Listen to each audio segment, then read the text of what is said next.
Hello everyone, मैं राजेश झा आप सभी का अपने यूट्यूब चैनल ऑनलाइन पाठशाला पर इस मैथमेटिक्स क्लास में स्वागत करता हूं। स्टूडेंट्स, अपनी लास्ट क्लास में मैंने सेट थ्योरी जो कि हमारा पहला चैप्टर है उसकी शुरुआत की थी। हम उसको आगे कंटिन्यू करेंगे। हमने इससे प्रीवियस क्लास में सीखा था कि सेट क्या होता है। A well defined collection of object को हम लोग सेट कहते हैं। उसके रिगार्डिंग मैंने कुछ एग्जाम्पल्स भी आपको बताए थे और मुझे पूरी उम्मीद है कि वो बातें आप अच्छे तरीके से समझ गए होंगे और आपको याद भी होगा। फिर मैंने आपको बताया कि एक सेट को डिनोट कैसे करते हैं। English alphabet of capital letter से हम उसको डिनोट करते हैं। एक सेट का एलिमेंट या उसका मेंबर क्या होता है और उसे कैसे डिनोट करते हैं।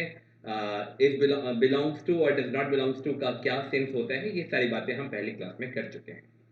हमने वहां एक बहुत इंपॉर्टेंट बात सीखी थी कि एक सेट को रिप्रेजेंट करने के दो तरीके होते हैं। पहला तरीका होता है उसको रिप्रेजेंट करने का सेट बिल्डर फॉर्म, जिसको हम लोग प्रॉपर्टी और रूल मेथड भी कहते हैं।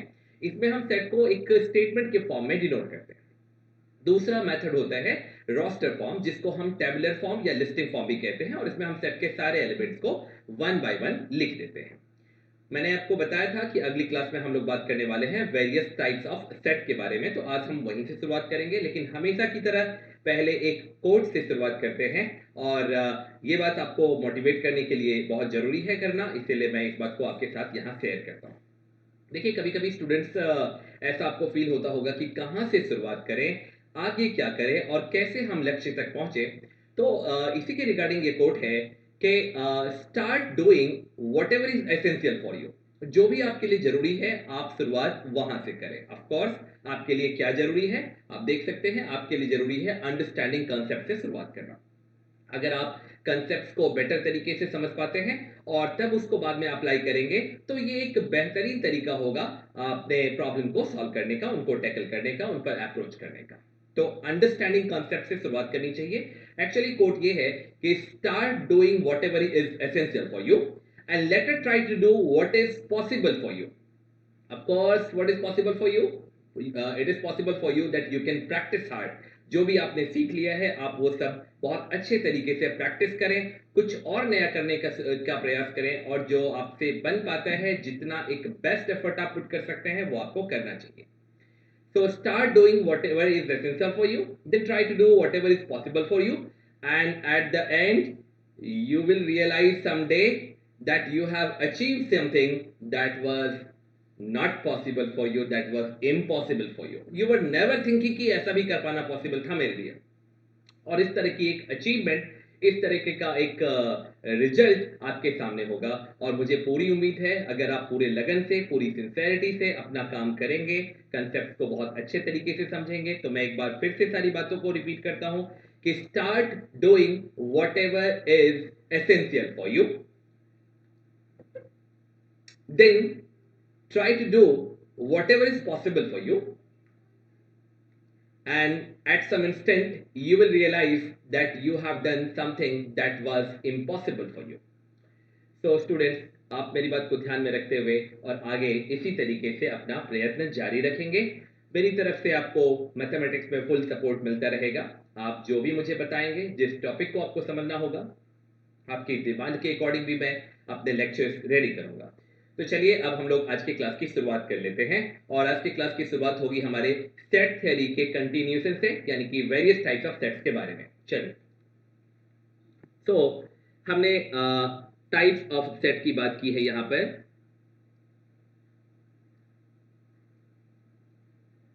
टाइप्स ऑफ सेट्स, और इसमें हम सबसे पहले चर्चा करने वाले हैं उस सेट की जो सबसे जरूरी है यहां पर, जिसकी शुरुआत सबसे पहले होती है, and that is null set. Null set के कुछ और भी नाम हैं, जिनमें एम्प्टी सेट, वॉइड सेट, और कभी कभी इसको इम्पॉसिबल सेट भी कहते हैं। If a set has no element, अगर आप एक सेट में कोई भी एलिमेंट लिस्ट नहीं कर पाए, then the set is known as null set or empty set or void set. For example, let A be some set which is in such a way that x is such that x is a real number and x square plus 1 equals to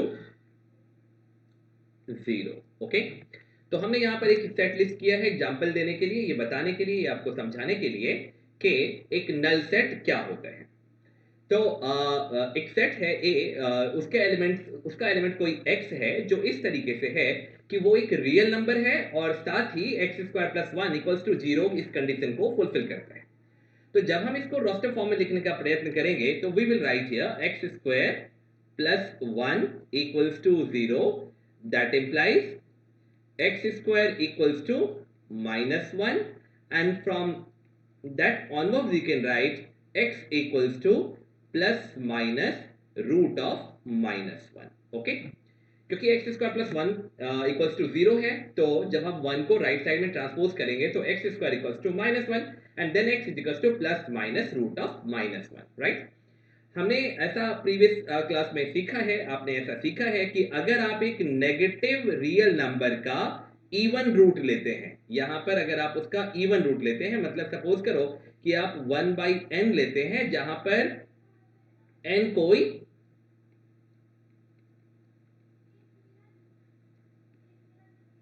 even number है, some even integer you can say. तो उस case में अगर इसकी value हमको पूछी जाएगी तो वो किसी भी कंडीशन तरीके से किसी भी सर्कमस्टांस में वो रियल पॉसिबल नहीं होगा, is not equals to real. In fact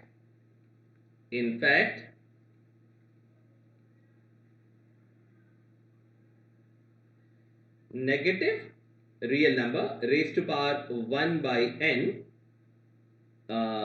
where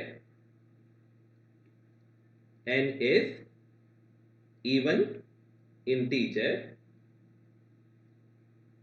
equals to imaginary number, ये एक इमेजिनरी नंबर होता है, रियल नंबर होना पॉसिबल नहीं है।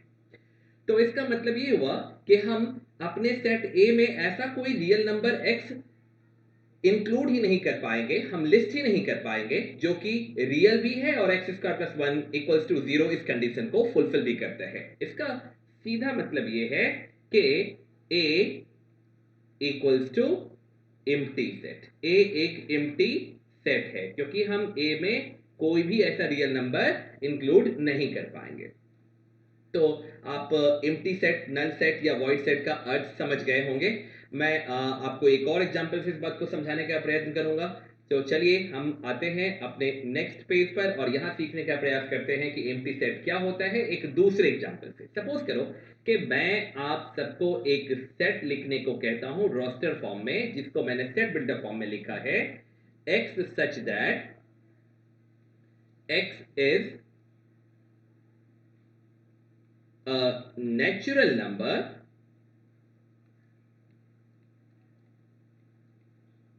less than 0, okay. तो क्या आप ऐसा कोई नेचुरल नंबर मुझे बता सकते हैं जो 0 से छोटा है? आप में से सबका जवाब होगा, most of you will reply नहीं, ऐसा नहीं हो सकता, क्योंकि आपने ऐसा सीखा हुआ है कि नेचुरल नंबर का मतलब 1 2 3 4 ऑनवर्ड्स। ओवरऑल हम ये कह सकते हैं कि नेचुरल नंबर का मतलब पॉजिटिव इंटीजर। तो 0 से छोटा कोई नेचुरल नंबर पॉसिबल नहीं है। तो इस केस में हमें यह कहना होगा कि b is an empty set, b एक एम्प्टी सेट है। दूसरे तरीके से अगर मैं ये कहूं कि b एक इम्पॉसिबल काइंड ऑफ सेट है, मतलब b में किसी भी एलिमेंट को लिस्ट कर पाना इम्पॉसिबल है, तो ये बात बिल्कुल सही है। अब एक एम्प्टी सेट को हम डिनोट कैसे करते हैं, नोटेशन क्या होता है एक एम्प्टी सेट का, how to denote an empty set. चलिए इस बात को समझते हैं। देखो, एक एम्प्टी सेट को डिनोट करने का तरीका है, या तो आप कर्ली ब्रैकेट को बिल्कुल एम्प्टी छोड़ दीजिए, बीच में कोई एलिमेंट मत लिस्ट कीजिए, तो ये भी सही तरीका है इसको डिनोट करने का, या फिर आप एक ग्रीक सिंबल, ये जिसको हम लोग फाई कहते हैं, इसे हम फाई पढ़ते हैं, इस सिंबल से भी इस एम्प्टी सेट को डिनोट किया जाता है। आप एम्प्टी सेट को इन दोनों में से किसी एक तरीके से डिनोट कर सकते हैं। लेकिन अगर आपने इसे इस तरीके से डिनोट कर दिया, कर्ली ब्रैकेट में इस तरीके से, तो क्या ये एक सही तरीका होगा? ऑफ कोर्स में ये एक गलत तरीका है। आप इस तरीके से इसे डिनोट नहीं कर सकते। क्यों? इसलिए क्योंकि जब आपने कर्ली ब्रैकेट के अंदर एक ग्रीक सिंबल रख दिया, फाई रख दिया, इसका मतलब फाई अब उसका एक एलिमेंट है। तो ये एक तरह का सेट है जिसमें एटलीस्ट वो वन एलिमेंट यहां पर प्रेजेंट है। तो हम इस तरह के सेट को एम्प्टी सेट नहीं कह सकते। इसीलिए ये एक रॉन्ग वे है, आपको इस तरीके से कभी रिप्रेजेंट नहीं करना है। तो सही तरीका क्या है? आइदर आप इस तरीके से रिप्रेजेंट कर सकते हैं या फिर आप इस तरीके से रिप्रेजेंट कर सकते हैं। तो एम्प्टी सेट, नल सेट या वॉइड सेट या इम्पॉसिबल सेट के बारे में आपको जानकारी हो चुकी है। मुझे पूरी उम्मीद है कि आप इसको अच्छे तरीके से समझ चुके होंगे। अब नेक्स्ट पॉइंट है हमारा सिंगलटन सेट। तो चलिए हम नेक्स्ट पॉइंट सिंगलटन सेट के बारे में समझते हैं। टाइप्स ऑफ सेट में ये हमारा दूसरा सेट होगा।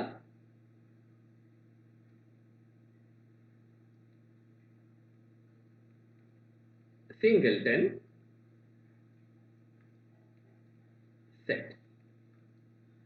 स्टूडेंट्स, अगर किसी एक सेट में एग्जैक्टली वन एलिमेंट लिस्ट किया जा सके, न तो वन से कम न वन से ज्यादा, एग्जैक्टली वन, तो हम इस तरह के सेट को सिंगलटन सेट कहेंगे। मतलब अगर हम यहां ये लिखते हैं कि a set which has exactly one element, right? Exactly one element. तो सिंगलटन सेट का मतलब एक ऐसा सेट जिसमें सिर्फ एक एलिमेंट होता है, ना तो एक से कम ना एक से ज्यादा। चलिए इस बात को हम लोग इस एग्जाम्पल से समझेंगे। सो एग्जाम्पल देखिए, a equals to x such that x is an even prime number. Prime number तो आप जानते ही होंगे, आपने प्रीवियस क्लास में पढ़ा है। प्राइम नंबर ऐसे नंबर्स को कहते हैं जिनके एट मोस्ट टू डिवाइजर होते हैं, यानी कि मैक्सिमम टू डिवाइजर होते हैं, और वो भी दो में से एक वन और दूसरा वो नंबर इटसेल्फ। जैसे टू, तो टू को आप आइदर वन से या नंबर टू इटसेल्फ से डिवाइड कर सकते हैं। और कंपोजिट नंबर के दो से ज्यादा डिवाइजर होते हैं, लाइक 9 को देख लो आप, 1 3 9 इस तरीके से। तो एक प्राइम नंबर जो कि इवन है, आपको ऐसे प्राइम नंबर्स को अपने सेट ए में लिस्ट करना है। ऑफ कोर्स आपको पता होगा कि सिर्फ एक ऐसा प्राइम नंबर है जिसको हम जो इवन है, और वो प्राइम नंबर है 2। तो हम अपने सेट में सिर्फ एक ही मेंबर को लिस्ट कर पाएंगे और वो मेंबर है 2। तो इस तरीके से अगर हम ये कहें कि हमारा ये जो सेट ए है वो एक सिंगलटन सेट है, तो ये बिल्कुल सही बात होगी। तो आप सिंगलटन सेट का अर्थ समझ गए होंगे। आप इस तरीके से अगर दूसरा कोई एक सिंगलटन सेट के बारे में सोचोगे, थोड़ी देर के लिए सोचो मन में, तो आप किस तरीके का सोच सकते हो? कौन सा एक ऐसा एग्जाम्पल आप मुझे बताना चाहोगे कि वो एक सिंगलटन सेट का एग्जाम्पल होगा? तो ऑफ कोर्स सबसे पहले आपका ध्यान इस बात पर जा सकता है कि a set of whole numbers which is not natural. तो ऑफ कोर्स आप जानते हैं कि होल नंबर जीरो से शुरू होता है, 0 1 2 3 4 5 ऑनवर्ड्स, और नेचुरल नंबर 1 2 3 4 5 ऑनवर्ड्स ऐसा। तो अगर दोनों में हम कंपेयर करके देखें तो दिखता है कि सिर्फ एक ऐसा होल नंबर है 0 जो नेचुरल नहीं है, और बाकी सारे होल नंबर्स नेचुरल हैं, तो ये भी एक काइंड ऑफ सिंगलटन सेट का एग्जांपल है। तो सिंगलटन सेट के बारे में आप समझ चुके हैं। चलिए नेक्स्ट पॉइंट पर आ जाते हैं, और नेक्स्ट पॉइंट है हमारा finite set. Point number 3।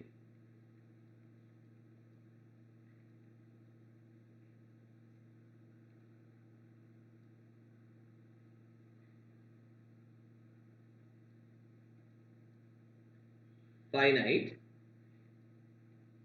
set. If number of elements in a set are finite, अगर किसी सेट में टोटल जो नंबर ऑफ एलिमेंट्स हैं वो फाइनाइट है, वो तय है, डिटरमाइंड है, उनकी संख्या को हम बता सकते हैं कि वो कितने हैं, तो इस तरह के सेट को हम फाइनाइट सेट कहेंगे। एक दूसरे अनदर वर्ड में हम इस बात को इस तरीके से भी कह सकते हैं कि if each and every member of a set can be listed in roster form, then we will say that the set is finite set. If number of elements in a set are finite, then this kind of set is known as finite set. For example, तो दूसरा example जो मैंने यहां पर बच्चों अभी तुरंत एक बताया, वो भी आप ध्यान में रखिएगा। दूसरा इसका जो मैंने डेफिनेशन बताया, सॉरी, तो दूसरा डेफिनेशन मैंने ये बताया कि if the elements of a set can be listed in roster form, if each and every element of a set can be listed in roster form, then that set is called finite set। तो ये एक दूसरी बात होगी जो आपको याद रखना है। एग्जाम्पल के लिए देखो, मैं एक यहां पर सेट लिखता हूं a x such that x is a natural number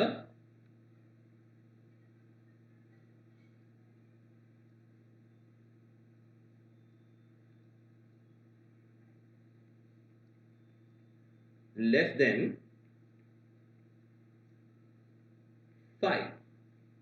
तो ऑफ कोर्स आप इस सेट को रोस्टर फॉर्म में लिख भी पाएंगे, और आपके इसमें टोटल कितने एलिमेंट्स हैं आप उनकी संख्या को बता भी पाएंगे, राइट? मतलब आपको लिखना है 1 2 3 एंड 4। ये चार ऐसे नेचुरल नंबर होंगे जो 5 से लेस हैं। अगर आपसे कोई ये पूछता है कि total number of elements in set A, actually इस बात को जो एन ऑफ ए इस तरीके से मैंने लिखा है, इसे कहा जाता है कार्डिनल नंबर ऑफ सेट ए या ऑर्डर ऑफ ए, इस तरीके से हम बात करते हैं। तो हम इसको ऐसे बोलचाल में अपनी भाषा में बोलेंगे कि total number of elements of set A is equals to 4, right? तो यहां डेफिनेशन आपको क्लियर दिख रहा होगा। मैंने यहां जो डेफिनेशन यहां पर बताया आपको फाइनाइट सेट का, वो ये कि if number of elements in a set are finite, then this kind of set is known as finite set. और यस, यहां पर हमारे सेट में टोटल 4 एलिमेंट्स हैं, वो फाइनाइट है, अतः उनकी संख्या को हम बता सकते हैं कि वो कितने हैं, और इस तरह के सेट को हम लोग फाइनाइट